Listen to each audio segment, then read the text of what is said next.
Hi friend, welcome to GK study তোমাদের সবাইকে স্বাগত। তো আমরা জিকে প্র্যাকটিস সিরিজে একটি ক্লাস নিয়ে তোমাদের সাথে আলোচনা করতে চলে এসেছি। এখানে আমাদের মিক্সড জিকে অর্থাৎ জিকে ম্যারাথনের 12 নম্বর ক্লাস। তো চলো ক্লাসটা আমরা আজকে ফলো করি এবং অবশ্যই জিকে স্টাডি চ্যানেলটা শেয়ার ও সাবস্ক্রাইব করে নিও। প্রথম কোশ্চেনটা তোমরা দেখো। প্রথম কোশ্চেনটা বলছে স্টেনলেস স্টিলে কী মিশ্রণ থাকে, অর্থাৎ স্টেনলেস স্টিলের মধ্যে কী কী দেওয়া থাকে বা কী কী মিশিয়ে স্টেনলেস স্টিল তৈরি করা হয়। স্টেনলেস স্টিল তৈরি করা হয় কিন্তু লোহা, ক্রোমিয়াম এবং নিকেল, এই তিনটি ধাতুর মিশ্রণে কিন্তু আমাদের স্টেনলেস স্টিল তৈরি করা হয়। তাহলে স্টেনলেস স্টিল কী কী তৈরি হয়? লোহা, ক্রোমিয়াম এবং নিকেল, এই তিনটির মিশ্রণে হয়। এছাড়া আমরা মনে রাখতে পারি ব্রোঞ্জ হচ্ছে কপার ও টিনের মিশ্রণে হয়। কি কপার, টিনের সংকেত হচ্ছে এসএন। তাহলে ব্রোঞ্জ হচ্ছে কপার ও টিন, এবং পিতল বা ব্রাশ হচ্ছে কিন্তু কপার ও জিঙ্কের মিশ্রণে হয়। তাহলে আমরা প্রথম মনে রাখবো কি, যে ব্রোঞ্জ কপার ও টিনের মিশ্রণে হয়, ঠিক আছে, মানে সিইউ এবং এসএন। এবং পিতল হচ্ছে কপার ও জেডএন, অর্থাৎ জিঙ্কের মধ্যে মিশ্রণে পিতল তৈরি হয়। এবং স্টেনলেস স্টিল হচ্ছে লোহা, ক্রোমিয়াম এবং নিকেল, এই তিনটের মিশ্রণে কিন্তু স্টেনলেস স্টিল তৈরি হয়। ঠিক, স্টেনলেস স্টিল আমাদের বিভিন্ন চামচ, বালতি, বাসন এইসব তৈরি করতে কিন্তু ব্যবহার করা হয়ে থাকে। শ্রীলঙ্কার দীর্ঘতম নদীর নাম কি? শ্রীলঙ্কার দীর্ঘতম নদীর নাম হচ্ছে মহাবলী গঙ্গা। ঠিক আছে, তাহলে শ্রীলঙ্কার দীর্ঘতম নদীর নাম মহাবলী গঙ্গা, এবং আমাদের ভারতের দীর্ঘতম নদীর নাম হচ্ছে গঙ্গা, এবং পশ্চিমবঙ্গের দীর্ঘতম নদীর নাম হচ্ছে কিন্তু ভাগীরথী, হুগলি। ডিএনএ, যে মানুষের শরীরের মধ্যে যে ডিএনএ থাকে, ডিএনএ কে আবিষ্কার করে? ডিএনএ আবিষ্কার করে বিজ্ঞানী অল্টম্যানকে। বিজ্ঞানী অল্টম্যান কিন্তু যে মানুষের শরীরের মধ্যে, কোষের মধ্যে যে ডিএনএ থাকে বা জিন থাকে, এই জিন কিন্তু এই বিজ্ঞানী অল্টম্যান আবিষ্কার করেছেন এবং নাম দিয়েছেন। তারপরে দেখো ক্রিপস মিশন, এটা ইতিহাস থেকে কোশ্চেন। ক্রিপস মিশন কার নেতৃত্বে তৈরি হয়েছিল? তাহলে ক্রিপস মিশন হচ্ছে ইংল্যান্ডের যে আমাদের রাজা, ইংল্যান্ডের যিনি প্রধানমন্ত্রী ছিলেন, উইনস্টন চার্চিল পাঠিয়েছিলেন স্ট্যাফোর্ড ক্রিপস। কার নেতৃত্বে উইনস্টন চার্চিল ভারতে ক্রিপস মিশন পাঠিয়েছিলেন? না, ইংল্যান্ড থেকে ইংল্যান্ডের রাজা, ইংল্যান্ডের প্রধানমন্ত্রী উইনস্টন চার্চিল কিন্তু স্ট্যাফোর্ড ক্রিপসের নেতৃত্বে ভারতে কী পাঠায় না, ক্রিপস মিশন, মার্চ মাসে 1942 সালে। ঠিক আছে। মানুষের দাঁতে সাধারণ সূত্র কি? মানুষের দাঁতে সাধারণ সূত্র হচ্ছে দেখো 21-23-21-23। ঠিক আছে, মানে আমাদের দাঁতে তো 4 ধরনের দাঁত থাকে: incisor, scissor, canine, incisor canine, ঠিক আছে, প্রিমোলার, মোলার। ঠিক আছে, ইনসিজার, ক্যানাইন, প্রিমোলার, মোলার। তো ইনসিজার, ক্যানাইন, প্রিমোলার, মোলার, এই যে 4টি দাঁত কিন্তু কী অনুপাতে থাকে? 21-23-21-23 এই অনুপাতে কিন্তু আমাদের দাঁত থাকে। রকেট ছোড়ার সময় কোন নীতি ইউজ করা হয়? দেখো, রকেট যখন পৃথিবী থেকে মহাকাশে পাঠানো হয়, তো রকেট ছোড়ার সময় কোন নীতি ইউজ করা হয়? রকেট ছোড়ার সময় কিন্তু নিউটনের তৃতীয় সূত্র ইউজ করা হয়। কী সূত্র? নিউটনের তৃতীয় সূত্র ইউজ করা হয়। নিউটনের তৃতীয় সূত্র মানে কি? প্রত্যেক ক্রিয়ার সমান এবং বিপরীত প্রতিক্রিয়া আছে। মানে রকেট যখন চাঁদে যাচ্ছে, রকেট তাহলে যখন আমাদের রকেটের জ্বালানি যখন স্টার্ট হয়, তখন রকেটের নিচ থেকে দেখবে প্রচুর পরিমাণে আগুন বেরোয়। ঠিক আছে, তো সেই আগুন যখন পৃথিবীতে কী করে, পৃথিবীর ভূপৃষ্ঠের ওপর চাপ সৃষ্টি করে, এবং পৃথিবী সেই রকেটের ওপর চাপ সৃষ্টি করে। একে অপরের চাপের মাধ্যমে রকেট কিন্তু পৃথিবী থেকে চলে যায়। তাহলে রকেট, এই যে রকেট যে ছোড়া হয়, এটা কিন্তু নিউটনের তৃতীয় গতিসূত্র, অর্থাৎ প্রত্যেক ক্রিয়া সমান এবং বিপরীত প্রতিক্রিয়া আছে। কুষাণ রাজ বা কনিষ্কের সভাকবি কে ছিলেন? কুষাণ বংশের রাজা বা কনিষ্কের সভাকবি ছিলেন কিন্তু অশ্বঘোষ। Very important. কুষাণ রাজ কি না, কুষাণ রাজ কনিষ্কের সভাপতি ছিলেন কি, আমাদের হচ্ছে কি, অশ্বঘোষ। ঠিক আছে, তো এই কুষাণ বংশটা প্রথম ভারতে সোনার কয়েন, অর্থাৎ গোল্ড কয়েন তারা চালু করেছিল। হ্যাপ্লয়েড সংখ্যক ক্রোমোজোম বলতে কী বোঝায়? হ্যাপ্লয়েড সংখ্যক ক্রোমোজোম বলতে এন সংখ্যক ক্রোমোজোম বলে। ঠিক আছে, কোষের মধ্যে যদি 2n সংখ্যক ক্রোমোজোম থাকে তাহলে বলবো আমরা ডিপ্লয়েড, আর n সংখ্যক ক্রোমোজোম থাকলে তাকে বলবো আমরা হ্যাপ্লয়েড। ঠিক আছে, মানুষের দেহে টোটাল 46টি ক্রোমোজোম থাকে। কটি? 46টি। ঠিক আছে, তার মধ্যে 2টো হচ্ছে সেক্স ক্রোমোজোম, এবং বাকি 44টি হচ্ছে দেহ কোষটি। তারপরে আমরা চলে যাই, তারপরে আমরা দেখো বলছি যে পরের কোশ্চেনটা তোমরা কী বলছে দেখো। পরের কোশ্চেনটা বলছে যে উড়িষ্যার গাংপুর কিসের জন্য বিখ্যাত? উড়িষ্যার গাংপুর হচ্ছে কিন্তু ম্যাঙ্গানিজের জন্য বিখ্যাত। কিসের জন্য বিখ্যাত উড়িষ্যার গাংপুর? উড়িষ্যার গাংপুর কিন্তু হচ্ছে ম্যাঙ্গানিজের জন্য বিখ্যাত। Very important. উড়িষ্যার গাংপুর হচ্ছে ম্যাঙ্গানিজের জন্য বিখ্যাত। ঠিক আছে, এবং উড়িষ্যা আমাদের কী হচ্ছে, উড়িষ্যার হচ্ছে রাজধানীর নাম হচ্ছে ভুবনেশ্বর। এবং দেখো, এই ম্যাঙ্গানিজ কিন্তু আমাদের যে লৌহ ইস্পাত কারখানায় ব্যবহার করা হয়। যখন লোহাগুলোকে যখন তৈরি করা হয় লৌহ ইস্পাত কারখানায়, তো সেই লৌহ ইস্পাত কারখানায় কিন্তু লোহার সাথে কিন্তু ম্যাঙ্গানিজ ইউজ করা হয়। তাহলে সেই ম্যাঙ্গানিজ সবথেকে বেশি ম্যাঙ্গানিজ পাওয়া যায় কিন্তু উড়িষ্যার গাংপুরে। ভারতের রিজার্ভ ব্যাঙ্কের প্রথম গভর্নর কে ছিলেন? দেখো, রিজার্ভ ব্যাঙ্কের প্রথম গভর্নর ছিলেন কিন্তু ওসবর্ন স্মিথকে। ভারতীয় রিজার্ভ ব্যাঙ্ক বা আরবিআই, রিজার্ভ ব্যাঙ্কের প্রথম গভর্নর ছিলেন কিন্তু ওসবর্ন কি, এখানে উত্তরটা ভুল দেওয়া আছে। রিজার্ভ ব্যাঙ্কের প্রথম গভর্নর ছিল ওসবর্ন স্মিথ। আর এখানে কোশ্চেনটা আছে রিজার্ভ ব্যাঙ্কের প্রথম ভারতীয় গভর্নর। প্রথম ভারতীয় গভর্নর বললে হবে আমাদের সিডি দেশমুখ। ঠিক আছে, আমাদের সিডি দেশমুখ হচ্ছে প্রথম ভারতীয় গভর্নর, যিনি ভারতীয়। আর প্রথম গভর্নর বললে তখন হয়ে যাবে Osborne Smith. Very very important. তাহলে এখানে রিজার্ভ ব্যাঙ্কের প্রথম ভারতীয় গভর্নর হলে সিডি দেশমুখ, আর ভারতীয় গভর্নর হলে সিডি দেশমুখ। আর এবং শুধু গভর্নর বললে হয়ে যাবে কিন্তু ওসবর্ন স্মিথ। রিজার্ভ ব্যাঙ্ক কিন্তু আমাদের ভারতে তৈরি হয়েছিল 1935 সালে। কত সালে সবাই মনে রাখবে, 1935 সালে কিন্তু তৈরি হয়। ঠিক আছে। আচ্ছা, রিজার্ভ ব্যাঙ্ক কবে জাতীয়করণ হয়, মানে ন্যাশনালাইজ হয়? 1947 সালে। এটা মনে রাখবে। আর রিজার্ভ ব্যাঙ্কের হেডকোয়ার্টার হচ্ছে, অর্থাৎ প্রধান কার্যালয় মুম্বাই অবস্থিত। তারপরে দেখো রাষ্ট্রপতি ইমপিচমেন্ট। ঠিক আছে, বা রাষ্ট্রপতি তার টাইম শেষ হয়ে যাওয়ার আগে যখন তাকে অপসারণ করতে হয়, মানে কোনো দেশের রাষ্ট্রপতি কোনো কারণে যখন তাকে অপসারণ করতে হয় তার পদ থেকে, ঠিক আছে, সেই রাষ্ট্রপতি তার পদ থেকে অপসারণ বা সরিয়ে দেওয়ার প্রক্রিয়াটাকে বলা হয় ইমপিচমেন্ট। কী বলা হয়? ইমপিচমেন্ট। তো এই ইমপিচমেন্ট কিন্তু আমাদের হচ্ছে আমাদের সংবিধানে 61 নম্বর আর্টিকেল বা 61 নম্বর ধারাতে বলা আছে। Very very important, most important question. তাই রাষ্ট্রপতি ইমপিচমেন্ট কত নম্বর ধারাতে বলা আছে? 61 নম্বর ধারাতে। ইমপিচমেন্ট মানে হচ্ছে রাষ্ট্রপতি তার টাইম শেষ হওয়ার আগেই যদি তাকে অপসারণ করা হয় বা তার পদ থেকে সরিয়ে দেওয়া হয়, সেই প্রক্রিয়াটাকে বলা হয়ে থাকে কিন্তু ইমপিচমেন্ট। পরে কোশ্চেন দেখো, কোন যুদ্ধে আলেকজান্ডার প্রবল বাধার সম্মুখীন হয়েছিল? দেখো, আলেকজান্ডার যখন যুদ্ধ করে করে সারা পৃথিবী জয়ের লক্ষ্যে যুদ্ধ করে করে আসছিল, ঠিক আছে, তো তিনি যখন আফগানিস্তান পাকিস্তানের মধ্যে দিয়ে ভারতের মধ্যে যখন প্রবেশ করেছিলেন, তখন কিন্তু কি ঝেলাম নদীর তীরে, ঝেলাম নদীর তীরে কিন্তু যে যুদ্ধ করেছিল আলেকজান্ডার, সেই যুদ্ধের নাম হচ্ছে হিদাসপাতের যুদ্ধ বা ঝেলামের যুদ্ধ। ঠিক আছে, তাহলে আলেকজান্ডার কিন্তু যে ভারতীয় রাজার নাম, সেই রাজাটা হচ্ছে পুরু, সেই পুরুর সাথে কিন্তু আলেকজান্ডারের যুদ্ধ হয় 326 খ্রিস্টাব্দে। কত খ্রিস্টাব্দে? 326 খ্রিস্টাব্দে। আর 326 পূর্বাব্দে, খ্রিস্টাব্দে না পূর্বাব্দে, মানে যীশুখ্রিস্ট জন্মের আগে। তাই আলেকজান্ডারের সাথে আমাদের ভারতীয় রাজা পুরুর যুদ্ধ হয় কোথায়? না ঝেলাম নদীর তীরে। সেই ঝিলাম নদীর তীরে যুদ্ধ হয়, যে যুদ্ধের নাম হচ্ছে ঝিলামের যুদ্ধ বা হিদস্পাদের যুদ্ধ। ঠিক আছে, তো আচ্ছা, ঝেলাম নদীকে এই আলেকজান্ডারদের ভাষায়, মানে যে আলেকজান্ডার তো মেসেডোনিয়ান, তো আলেকজান্ডারদের ভাষায় ঝেলাম নদীকে বলা হচ্ছে হিদস্পাস বলা হয়। কী বলা হয়? হিদস্পাস। ওই জন্য একে বলা হচ্ছে হিদস্পাসের যুদ্ধ বা ঝেলামের যুদ্ধ। লাক্ষাদ্বীপে কতগুলি দ্বীপের সমষ্টি? তাহলে ভারতের যে আমাদের টোটাল ভারতের বঙ্গোপসাগরে আছে আমাদের আন্দামান নিকোবর দ্বীপপুঞ্জ এবং আরব সাগরে আছে লাক্ষাদ্বীপ। তো এই লাক্ষাদ্বীপে কিন্তু টোটাল 24টি দ্বীপ আছে।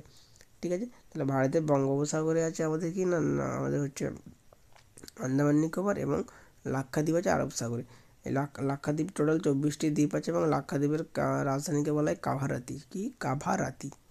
হোম রুল আন্দোলন কে স্টার্ট করেছিল? হোম রুল আন্দোলন স্টার্ট করেছিল অ্যানি বেসান্ত এবং বাল গঙ্গাধর তিলক। এটি ইতিহাসের কোশ্চেন। হোম রুল আন্দোলন ভারতে স্টার্ট করেছিল অ্যানি বেসান্ত এবং বাল গঙ্গাধর তিলক। 1916 সাল 17 সাল হোম রুল আন্দোলন কিন্তু স্টার্ট করেছিল। ঠিক আছে, রণথম্বর ব্যাঘ্র প্রকল্প কোথায় অবস্থিত? এটা আমাদের রাজস্থানে অবস্থিত, এটা সবাই আমাদের জানি, এবং আমরা এগুলো মনে রাখতেও সুবিধা হবে। দেখো, রণথম্বর প্রথম র আছে এবং রাজস্থানের প্রথমে র আছে। ঠিক আছে, তো রণথম্বর বা রাজস্থানে অবস্থিত। থাইরয়েড গ্রন্থির ফলে যে রোগ হয় সেটা কি? সেটা হচ্ছে গয়টার। মানুষের দেহে যখন থাইরয়েড গ্রন্থির ফলে গয়টার, অর্থাৎ আয়োডিনের পরিমাণ যখন মানুষের দেহে কমে যায়, তখন থাইরয়েড গ্রন্থির বৃদ্ধি ঘটে যায়। তাই মানুষের দেহে যদি আয়োডিনের পরিমাণ কমে যায়, তখন তাহলে কী হবে? মানুষের হচ্ছে থাইরয়েড গ্রন্থি যেটা আমাদের গলায় থাকে, সেই থাইরয়েড গ্রন্থি কিন্তু আকারে বড় হয়ে যায়, একে বলা হচ্ছে গয়টার। ঠিক আছে, আবার থাইরয়েড গ্রন্থি হচ্ছে মানুষের দেহে সবথেকে বড় গ্রন্থি। কি? Endocrine gland. ঠিক আছে, মানে অন্তঃক্ষরা গ্রন্থি। তাহলে মানব দেহের সবথেকে বড় অন্তঃক্ষরা গ্রন্থি হচ্ছে থাইরয়েড গ্রন্থি। আর সবথেকে ছোটো গ্রন্থি হচ্ছে পিনিয়াল গ্রন্থি বা পিনিয়াল গ্ল্যান্ড। থাইরয়েড গ্রন্থি বৃদ্ধির ফলে কিন্তু মানুষের কী হয় না? গয়টার রোগ দেখা যায়। আর এই থাইরয়েড গ্রন্থি হচ্ছে মানুষের দেহের সবচেয়ে বড় হচ্ছে কি না অন্তঃক্ষরা গ্রন্থি। কোন দেশের নামের অর্থ শান্তির দেশ? সেটা হবে পাকিস্তানের ইসলামাবাদ।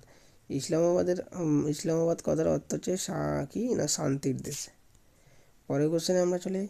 পরের কোশ্চেনে বলছে যে পঞ্চবার্ষিকী পরিকল্পনা, প্রথম যে বার্ষিকী পরিকল্পনা বা 5 ইয়ার প্ল্যান, সেই প্রথম পঞ্চবার্ষিকী পরিকল্পনা বা 5 ইয়ার প্ল্যানকে বলা হয় হেরাল্ড ডোমাক মডেল। কী মডেল বলা হয়? হেরাল্ড ডোমাক মডেল বলা হয়। ঠিক আছে, প্রথম পঞ্চবার্ষিকী পরিকল্পনাকে বলা হচ্ছে বা প্রথম 5 ইয়ার প্ল্যানকে বলা হচ্ছে হেরাল্ড ডোমার মডেল। এই মডেলটা হেরাল্ড ডোমার মডেল। তো এই মডেলটা স্টার্ট করেছিল কে না, সেটা হচ্ছে এই যে পঞ্চবার্ষিকী পরিকল্পনা বা 5 ইয়ার প্ল্যান, এটা স্টার্ট করেছিল জওহরলাল নেহরু, আমাদের প্রথম প্রধানমন্ত্রী জওহরলাল নেহরু 1951 সালে স্টার্ট করেছিল। ঠিক আছে, তো পঞ্চবার্ষিকী পরিকল্পনা 5 ইয়ার প্ল্যানের কাজ হচ্ছে যে আগামী 5 বছর আমাদের টোটাল ভারতে কী কী উন্নয়নমূলক কাজ করা হবে সেই পঞ্চবার্ষিকী বা এই 5 ইয়ার প্ল্যানের মধ্যে ডিসকাস করা হতো। টমাস রো কার দরবারে ভারতে এসেছিলো? তাহলে দেখো ইংল্যান্ড বণিক টমাস রো। ঠিক আছে, যে প্রথম জেমস ইংল্যান্ড রাজা প্রথম জেমসের আদেশে টমাস রো ভারতে এসেছিলো। কোথায়? ভারতে এসেছিলো। তখন ভারতের রাজা ছিল কি? আমাদের জাহাঙ্গীর, মোগল সম্রাট জাহাঙ্গীর কিন্তু তখন ভারতের রাজা ছিল, সম্রাট ছিল। তো টমাস রো কিন্তু জাহাঙ্গীরের দরবারে এসেছিলো 1915 সালে। কত সালে? 1615 সালে। ঠিক আছে, কোথায় এসেছিলো? ইনি এসেছিলেন কিন্তু সুরাটে। কোথায়? সুরাটে, গুজরাটের সুরাটে। রাজমহল পাহাড় কোন শিলায় দ্বারা গঠিত? রাজমহল পাহাড় কিন্তু গ্রানাইট শিলা দ্বারা গঠিত। রবীন্দ্রনাথ ঠাকুর কোন গ্রন্থের অনুবাদ করেছিলেন? Very very important. Rabindranath Tagore কিন্তু আমাদের শেক্সপিয়ারের রচিত ম্যাকবেথ গ্রন্থকে কী করেছিল না, ইংলিশে ট্রান্সলেট করেছিল। রবীন্দ্রনাথ ঠাকুর তাহলে কি শেক্সপিয়ারের ম্যাকবেথকে ট্রান্সলেট করেছিল। প্রথম নির্বাচন কমিশন, আচ্ছা নির্বাচন কমিশন মানে যে যে যে সংস্থা আমাদের ভারতের কি ভোট করে তাকে কিন্তু আমরা নির্বাচন বলে থাকি, কি ইলেকশন কমিশন বা নির্বাচন কমিশন বলে থাকি। তো পশ্চিমবঙ্গে প্রথম নির্বাচন কমিশনার ছিলেন কে? সেটা হয়ে যাবে কিন্তু আমাদের Sukumar Sen. Very very important. পশ্চিমবঙ্গের প্রথম এবং বা ভারতের প্রথম নির্বাচন কমিশনার, পশ্চিমবঙ্গ তথা ভারতের প্রথম নির্বাচন কমিশনার ছিল কিন্তু আমাদের সুকুমার সেন। ঠিক আছে, এই নির্বাচন কমিশন হচ্ছে ভারতে বা রাজ্যে কিন্তু ভোটগুলোকে পরিচালনা করে। ঠিক আছে, তারপরে দেখো, আচ্ছা আমাদের পশ্চিমবঙ্গের প্রথম প্রধানমন্ত্রী হচ্ছে কি, প্রথম মুখ্যমন্ত্রী কি? প্রফুল্লচন্দ্র ঘোষ। পশ্চিমবঙ্গের প্রধান মুখ্যমন্ত্রী প্রফুল্লচন্দ্র ঘোষ। পশ্চিমবঙ্গের প্রধান গভর্নর হচ্ছে রাজাগোপালাচারী, চক্রবর্তী রাজাগোপালাচারী। এবং পশ্চিমবঙ্গের প্রথম মহিলা গভর্নর হচ্ছে পদ্মজা নাইডু। কে? সরোজিনী নাইডুর মেয়ে আমাদের পদ্মজা নাইডু হচ্ছে পশ্চিমবঙ্গের প্রথম মহিলা গভর্নর। ঠিক আছে, পরের কোশ্চেনে আমরা চলে যাই। পরের কোশ্চেন কী বলছে দেখো, ছৌ নৃত্যের জন্য বিখ্যাত কোন অঞ্চল? তাহলে দেখো আমাদের পুরুলিয়ার ছৌ নাচ বিখ্যাত, সারা পৃথিবী বিখ্যাত বা ভারত বিখ্যাত। তাহলে ছৌ নাচ কোন জেলায় আমাদের পশ্চিমবঙ্গে? পুরুলিয়া, যেটা হচ্ছে পৃথিবী বিখ্যাত। বাঁকুড়া জেলায় দুটি পাহাড় দেখা যায়। বাঁকুড়া জেলায় দুটি ইম্পর্টেন্ট পাহাড় হচ্ছে শুশুনিয়া এবং বিহারীনাথ হচ্ছে কিন্তু বাঁকুড়া জেলায় ইম্পর্টেন্ট পাহাড়। জেনারেল ডায়ারকে কে হত্যা করেছিলেন? জেনারেল ডায়ারকে হত্যা করেছিলেন উধম সিং। তাহলে জেনারেল ডায়ারকে কে হত্যা করেছিলেন? জেনারেল ডায়ার একজন আমাদের কমিশনার, ইংরেজ কমিশনার। ঠিক আছে, এই উধম সিংকে হত্যা করেছে। উধম সিং তাদের হত্যা করেছিলেন 1940 সালে 13ই মার্চ, ইংল্যান্ডে হত্যা করেছিলেন। কারণ জেনারেল ডায়ার হচ্ছে আমাদের কি না 1919 সালে যে আমাদের জালিয়ানওয়ালাবাগ হত্যাকাণ্ড হয়েছিল সেখানে কিন্তু এদের ভূমিকা ছিল। তো জেনারেল ডায়ার এই জালিয়ানওয়ালাবাগ হত্যাকাণ্ড, পাঞ্জাবের জালিয়ানওয়ালাবাগে হত্যাকাণ্ড করেছিল। তো সেই তার বদলা নেওয়ার জন্য প্রায় 20 বা 20 বছর পরে উধম সিং সেই বদলা নেওয়ার জন্য উধম সিং জেনারেল ডায়ারকে হত্যা করেছিল। ঠিক আছে, লন্ডনে। পিত্ত কোথায় উৎপন্ন হয়? পিত্ত লিভার অর্থাৎ যকৃতে উৎপন্ন হয়। আমাদের সবথেকে বড় গ্রন্থি হচ্ছে যকৃৎ। মানবদেহের সবথেকে বড় বা গ্ল্যান্ড বা গ্রন্থি হচ্ছে কিন্তু যকৃৎ। তো সেই যকৃতে উৎপন্ন হয় পিত্ত। পিত্ত লবণ কিন্তু মানবদেহের যকৃতে উৎপন্ন হয়। তারপরে দেখো ইতিহাসে একটি কোশ্চেন, ধৈ কার সভাকবি ছিল? ধৈ কিন্তু আমাদের বাংলার সেন বংশের রাজা লক্ষণ সেনের সভাকবি ছিল কিন্তু ধৈ কিন্তু লক্ষণ সেনের সভাকবি ছিল। ব্যালট কোন দেশে প্রথম ব্যবহৃত হয়? অস্ট্রেলিয়া। ব্যালট যে আমাদের ভোট দিতে গিয়ে যে আমরা ব্যালট পেপারে ভোট দিয়ে থাকি, সেই ব্যালট প্রথম ব্যবহার করা হয় কিন্তু আমাদের অস্ট্রেলিয়া। ঠিক আছে, অস্ট্রেলিয়া হচ্ছে কিন্তু আমাদের সম্পূর্ণ একটি দ্বীপ। অস্ট্রেলিয়ার রাজধানীর নাম হচ্ছে ক্যানবেরা এবং অস্ট্রেলিয়ার সর্ববৃহৎ গ্রেট ব্যারিয়ার রিফ দেখা যায়। সুভাষচন্দ্র বসু কত সালে ছদ্মবেশে ভারত ত্যাগ করেছিলেন? সুভাষচন্দ্র বসু কিন্তু ভারত ত্যাগ করেছিলেন, ঠিক আছে, কত সালে না 1941 17ই জানুয়ারি। কারণ সুভাষচন্দ্র বসুকে ইংরেজরা বন্দি করে রেখেছিল, তিনি ছদ্মবেশে ভারত ত্যাগ করেছিলেন, ঠিক আছে। তখন ভারত ত্যাগ করেছিলেন কি, ভারত এখান থেকে গিয়েছিলেন পাকিস্তান, আফগানিস্তানের কাবুল হয়ে তিনি রাশিয়া হয়ে জার্মানিতে গিয়েছিলেন হিটলারের কাছে। আমাদের সুভাষচন্দ্র বসু 1941 সালে কিন্তু ভারত ত্যাগ করেছিলেন 17ই জানুয়ারি থেকে। জ্যামিতির প্রবক্তা হচ্ছে ইউক্লিড। মিশনারিদের প্রচেষ্টায় 1818 সালে বাংলাতে প্রথম কী তৈরি হয়, বাংলাতে কিন্তু প্রথম মেয়েদের জন্য স্কুল তৈরি হয়। 1818 সালে বাংলাতে প্রথম কী হয়, বাংলায় প্রথম মেয়েদের জন্য স্কুল তৈরি হয়। সেটা কোথায় তৈরি হয়, সেটা হচ্ছে কিন্তু হুগলির চুঁচুড়ায়। তাহলে দেখো, মিশনারিদের প্রচেষ্টায় 1818 সালে প্রথম কি হুগলির চুঁচুড়ায় কিন্তু আমাদের কী তৈরি হয়েছিল, সেটা তৈরি হয়েছিল কিন্তু মেয়েদের স্কুল তৈরি হয়েছিল বা মেয়েদের বিদ্যালয়। আচ্ছা, চুঁচুড়াতে চুঁচুড়াতে হচ্ছে ওলন্দাজ বা ডাচরা তাদের কলোনি তৈরি করেছিল। ভারতে 1 টাকার নোটে কার স্বাক্ষর থাকে, দেখো ভারতে 1 টাকার নোটে স্বাক্ষর থাকে হচ্ছে আমাদের ফিনান্স মিনিস্টার বা অর্থ সচিবের সাইন থাকে, সিগনেচার থাকে। তাহলে 1 টাকার নোটে কার সিগনেচার থাকে, ফিনান্স মিনিস্টার বা অর্থ সচিব। এবং 1 টাকা বাদে বাকি যতগুলো নোট আছে সব টাকা, 1 টাকা বাদে বাকি যতগুলো নোট আছে প্রত্যেক নোটে কিন্তু আমাদের RBI অর্থাৎ রিজার্ভ ব্যাঙ্ক অফ ইন্ডিয়ার গভর্নরের সই থাকে। 1 টাকা বাদে, 1 টাকাতে সই থাকে হচ্ছে ভারতের ফিনান্স মিনিস্টার। ভারতের স্বর্ণ মুদ্রা কারা প্রথম স্টার্ট করেছেন, কুষাণ বংশের রাজারা কিন্তু, কুষাণ বংশের রাজা তো কনিষ্ক কুষাণ বংশের রাজা ছিল। তো এই কুষাণ বংশের রাজারা কিন্তু ভারতে প্রথম সোনার টাকা অর্থাৎ স্বর্ণ মুদ্রা চালু করেছিলেন। মানুষের দেহে যে পঞ্চম ক্রেনিয়াল স্নায়ু থাকে, এই পঞ্চম ক্রেনিয়াল স্নায়ুর নাম হচ্ছে ট্রাইজেমিনাল। মানুষের দেহে পঞ্চম ক্রেনিয়াল স্নায়ুর নাম কি, ট্রাইজেমিনাল, ঠিক আছে। নায়াগ্রা জলপ্রপাত কোন নদীতে অবস্থিত, নায়াগ্রা জলপ্রপাত কিন্তু আমাদের হচ্ছে কি সেন্ট লরেন্স নদীতে অবস্থিত নায়াগ্রা জলপ্রপাত, ঠিক আছে। এটি উত্তর আমেরিকায় অবস্থিত নায়াগ্রা জলপ্রপাত সেন্ট লরেন্স নদীতে অবস্থিত। বিখ্যাত ময়ূর সিংহাসন কে তৈরি করেছিলেন, ইতিহাসের কোশ্চেন। বিখ্যাত ময়ূর সিংহাসন তৈরি করেছিলেন বেবাদল কিন্তু বিখ্যাত ময়ূর সিংহাসন তৈরি করেছিলেন। পশ্চিমবঙ্গে উত্তর দক্ষিণ করিডোর প্রকল্প কি, পশ্চিমবঙ্গের মধ্যে আছে, পশ্চিমবঙ্গের যে একটা করিডোর মানে হচ্ছে রাস্তার কথা এখানে বলা হচ্ছে, সড়ক। তো উত্তর দক্ষিণ সড়ক এটা হচ্ছে শিলিগুড়ি থেকে আমাদের উত্তর 24 পরগনা বারাসাত পর্যন্ত একটা জাতীয় সড়ক তৈরি হচ্ছে, যেটাকে বলা হচ্ছে কি উত্তর দক্ষিণ করিডোর। তাহলে পশ্চিমবঙ্গের উত্তর দক্ষিণ করিডোর কোন প্রকল্পকে বলা হচ্ছে, সেটা হচ্ছে শিলিগুড়ি থেকে অর্থাৎ দার্জিলিংয়ের শিলিগুড়ি থেকে আমাদের বারাসাত পর্যন্ত যে রাস্তার প্রকল্প, সড়ক প্রকল্প, সেটাকে আমরা পশ্চিমবঙ্গের উত্তর দক্ষিণ করিডোর বলে জেনে থাকি।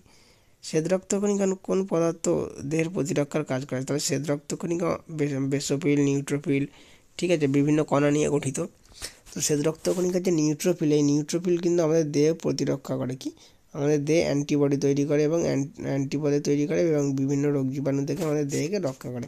তাহলে আমাদের শ্বেত রক্তকণিকা অর্থাৎ WBC হোয়াইট ব্লাড সেল, তো শ্বেত রক্তকণিকার নিউট্রোফিল কিন্তু আমাদের দেহে কী করে না দেহে প্রতিরক্ষার কাজে সাহায্য করে।